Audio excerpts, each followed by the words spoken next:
जय राजस्थान दोस्तों। कल की जो क्लास हुई थी उसमें बहुत सारी बेसिक बातें की थी और ये भी जाना था चौहान वंश की उत्पत्ति को लेकर इतिहासकारों ने क्या क्या कहा। बहुत सारे इतिहासकार हुए थे, चंद्रवरदाई, जयानक, माउंट आबू शिलालेख, बिजोलिया शिलालेख, कर्नल जेम्स टोड ने क्या कहा था चौहानों की उत्पत्ति को लेकर। फिर उसके बाद हमने जाना जो चौहान वंश के संस्थापक थे, मूल पुरुष थे, उनके बारे में जाना था। फिर जो शाकंभरी चौहानों के प्रथम शासक हुए थे अजय राज, उनके बारे में भी पढ़ा था। फिर हम बात करेंगे आज अजय राज के पुत्र अर्नोराज की।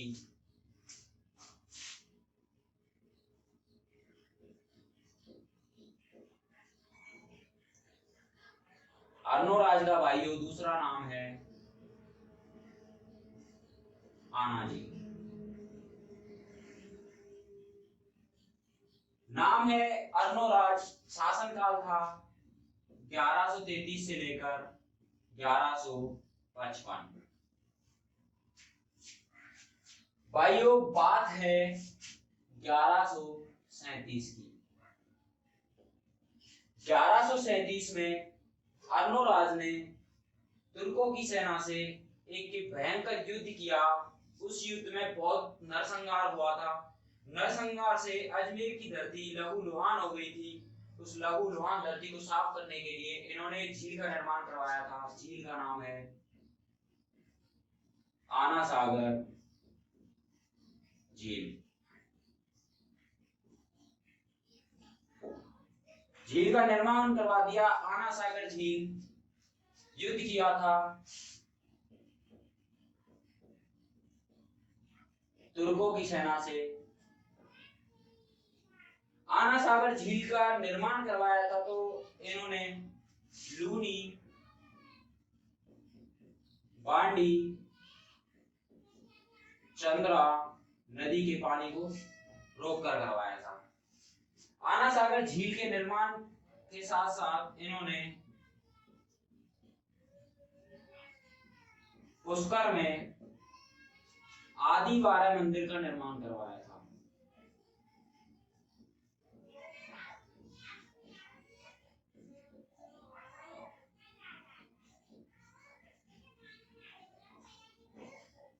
आदि 12 मंदिर का निर्माण करवाया। आदि 12 मंदिर जो कि विष्णु भगवान का मंदिर था। अर्नोराज शैव धर्म का अनुयायी था। एक शासक था जहांगीर।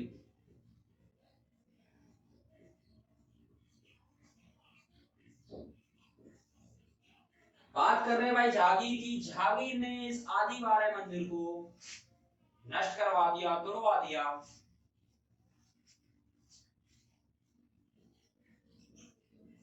आदि 12 मंदिर के नष्ट होने के बाद इसका पुनः निर्माण करवाया था समर सिंह ने, जो भाई थे राणा प्रताप के।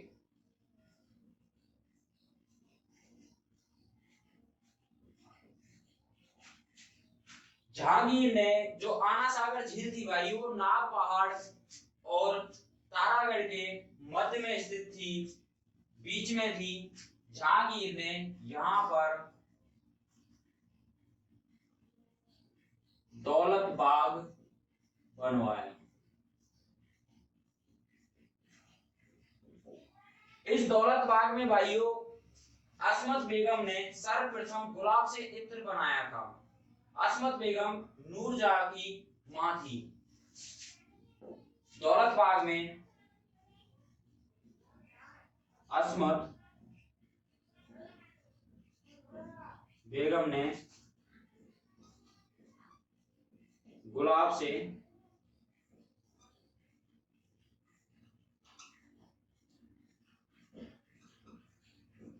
सर्वप्रथम इत्र बनाया था। बात कर रहे थे भाई जहांगीर की। जहांगीर का एक बेटा था शाहजहां।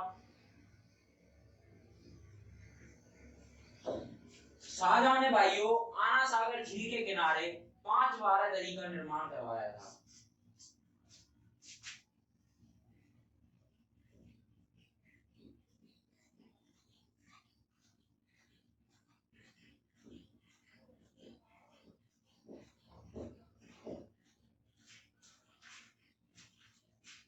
पुष्कर में है आदिवारे मंदिर, और पुष्कर में सबसे राजस्थान का सबसे रंगीन मेला बढ़ता है।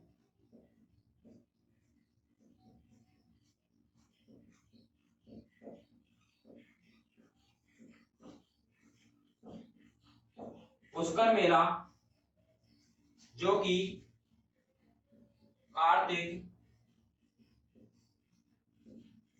पूर्णमासी को बढ़ता है। ये थे भाई अपने अर्णोराज आना जी। शासनकाल 1133 से लेकर 1155। पुष्कर में बनवाया था आदिवारे मंदिर और आना सागर झील का निर्माण करवाया था। 1137 में किया था तुर्कों की सेना से युद्ध, और जहांगीर ने इसी आना सागर झील के किनारे बनवाया था दौलत बाग, जिसमें अस्मत बेगम ने सर्वप्रथम गुलाब से इत्र बनाया। साथ ही साथ शाहजहां ने यहाँ पे 5 बारादरी का निर्माण करवाया था। अब देखते हैं अर्णोराज के पुत्रों के बारे में। अर्णोराज के भाइयों 4 पुत्र थे। पहला था जगदेव, दूसरा था विशल देव, तीसरा अपराज्ञ और चौथा सोमेश्वर।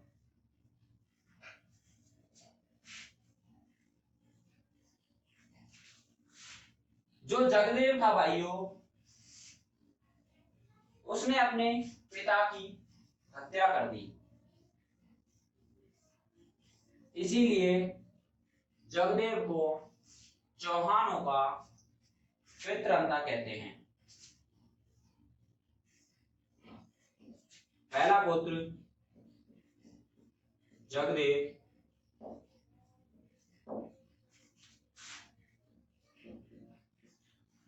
विशल देव,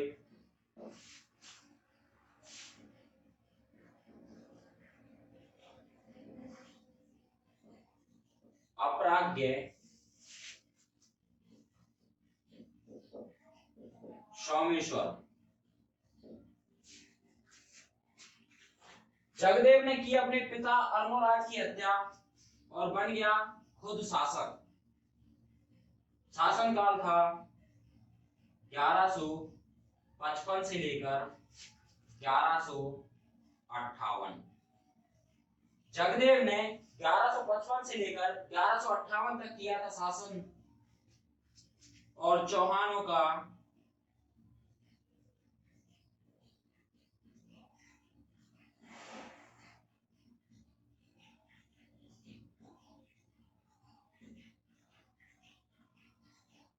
पितृहंता कहते हैं जगदेव को। इसके बाद भाई बात करेंगे हम विशल देव की। विशल देव ने जगदेव की हत्या कर दी और खुद शासक बन गया। तो भाइयों अब देखेंगे हम विशल देव को।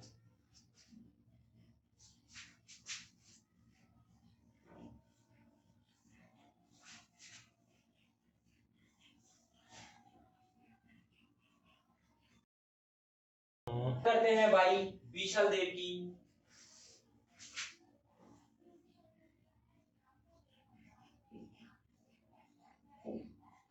विशल देव या फिर इनको कहते हैं विग्रहराज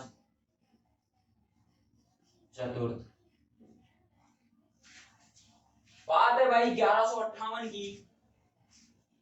अपने पिता के हत्यारे जगदेव को मारकर शासक बना विग्रहराज चतुर्थ विशल देव। शासनकाल है 1158 से लेकर 1163 तक। बात करेंगे विशल देव की। इनके 2 दरबारी कवि थे, सोमदेव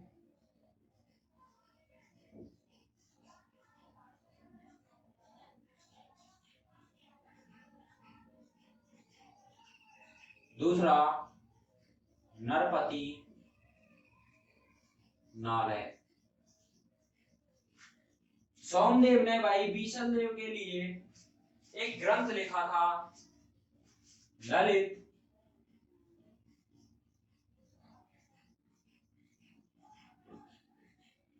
विग्रहराज,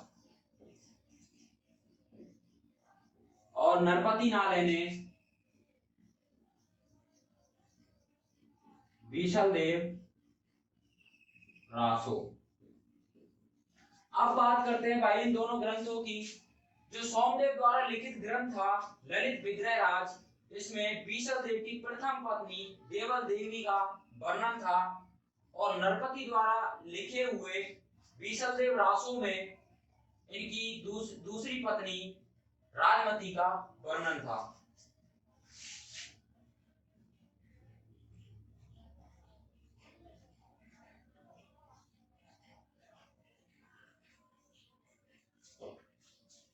अब बात करते हैं भाई बीसल देव की जो महानता के अनुरूप इनको जो उपाधियां मिली थी वो कुछ इस प्रकार हैं। इनको महाराज धीराज की उपाधि मिली थी, इनको महाराज धीराज की उपाधि प्राप्त थी। परमेश्वर भी इनको कहते थे। तीसरी उपाधि थी परम भट्टारक। इनकी ये तीन उपाधियां थी। जयानक भट्ट ने बीसल देव को कवि बांधव कहा।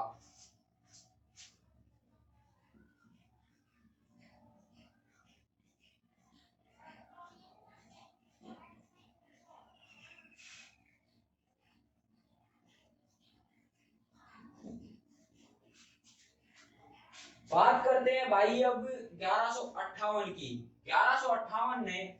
1158 में बीसल देव ने एक संस्कृत पाठशाला का निर्माण करवाया था।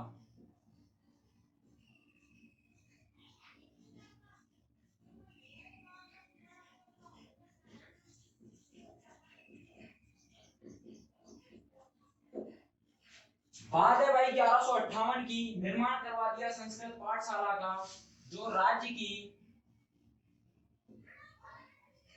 पहली संस्कृत पाठशाला थी। एक शासक था मोहम्मद गोरी। बात करेंगे हम मोहम्मद गोरी की।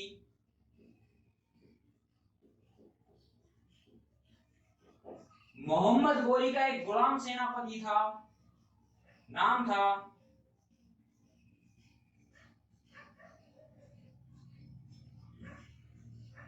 कुतुबुद्दीन ऐबक।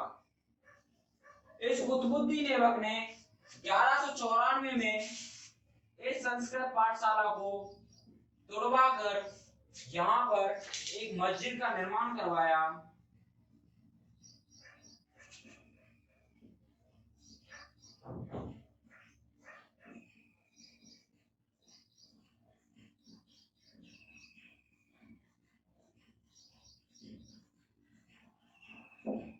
उस मस्जिद को आज हम 2.5 दिन के झोपड़े के नाम से जानते हैं।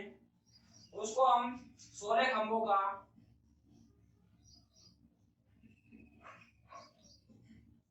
महल भी कहते हैं। भाइयों, संस्कृत पाठशाला पे की दीवारों पर बीसल देव ने हरकेली नामक नाटक उत्कीर्ण करवाया था।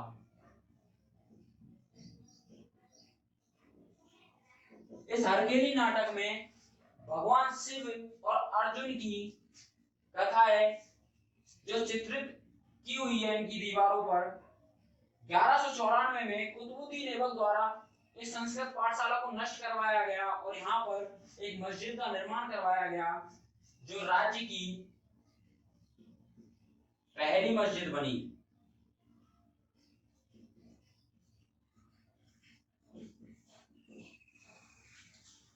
जिसे हम 16 खंभों का महल भी कहते हैं या फिर 2.5 दिन का झोपड़ा भी कहते हैं।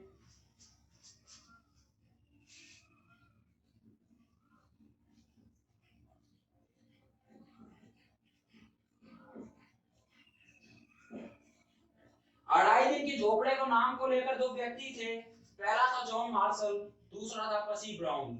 जॉन मार्शल कहता है कि इसका निर्माण 2.5 दिन में पूरा किया गया, तो इसको 2.5 दिन का झोपड़े का नाम दिया गया। पर्सी ब्राउन कहता है कि यहाँ पे पंजाब सा का पुरुष बढ़ता है, मेला लगता है 2.5 दिन का, इसलिए इसको 2.5 दिन का झोपड़ा कहते हैं। अब बात करते हैं भाइयों, जो ये मस्जिद थी इसका जो डिजाइन तैयार किया था वो किया था एक व्यक्ति था, अबू बकर। अबू बकर ने इस मस्जिद का डिजाइन तैयार किया था। उसके बाद एक और व्यक्ति होता है, नाम है किलहॉर्न। किलहॉर्न एक बात कहता है, वो कहता है यह शासक उन शासकों में से है जो कालिदास और भवभूति की होड़ कर सकता है।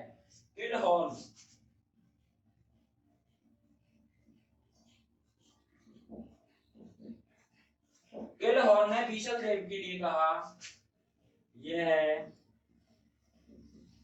उन्हें हिंदू शासकों में से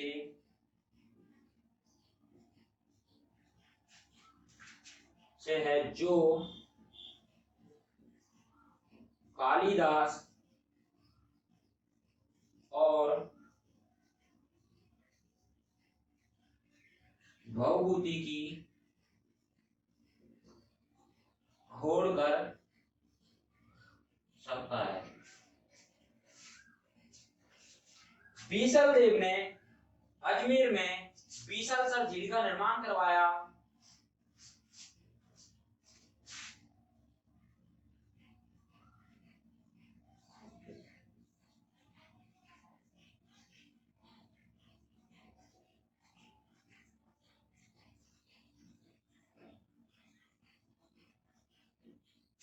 साथ ही टोंक में टोडा रायसिंह नगर के निकट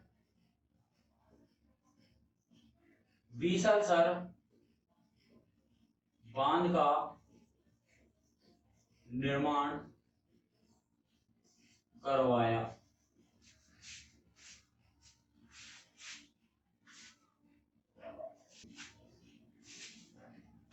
तो भाइयों आज की क्लास हम यहीं समाप्त करते हैं। आने वाली क्लास में हम बात करेंगे बीसल देव के बाद होने वाले शासक की। हम दोबारा रिवाइज कर लेते हैं,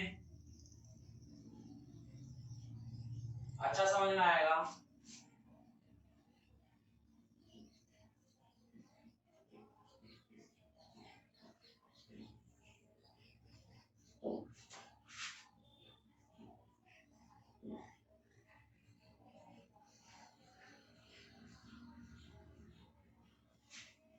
इनके पहले पुत्र का नाम था अर्णोराज का जगदेव, दूसरा पुत्र बीशल देव, तीसरा अपराग्य और चौथा भाइयों सोमेश्वर।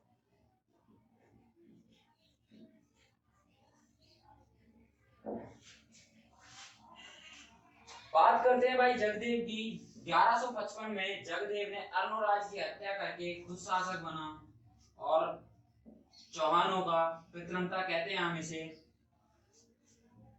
अपने पिता के हत्यारे जगदेव को मारकर शासक बना बीशल देव। बीशल देव की मृत्यु हो जाती है भाइयों। का शासन काल था 1158 से लेकर 1163। 1163 में इनकी मृत्यु हो जाती है और शासक बनता है अपराग्य।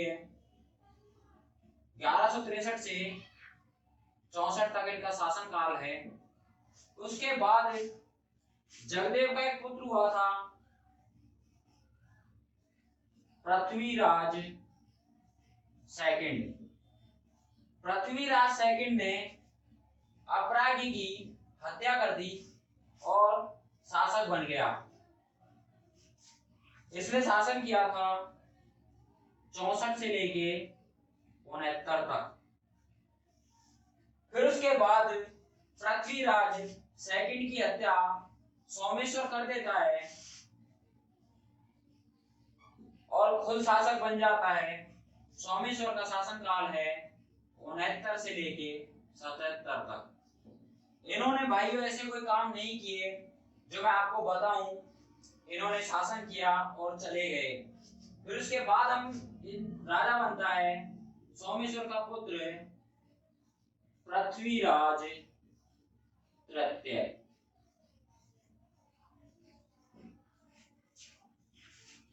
ये इन शासकों में से एक महान राजा था पृथ्वीराज तृतीय, जिसके बारे में हम आने वाली क्लास में पढ़ेंगे। इनका शासनकाल था 77 से लेके 92 तक। पृथ्वीराज तृतीय के बारे में हम आने वाली क्लास में चर्चा करेंगे। आज के लिए भाइयों इतना ही। नमस्कार।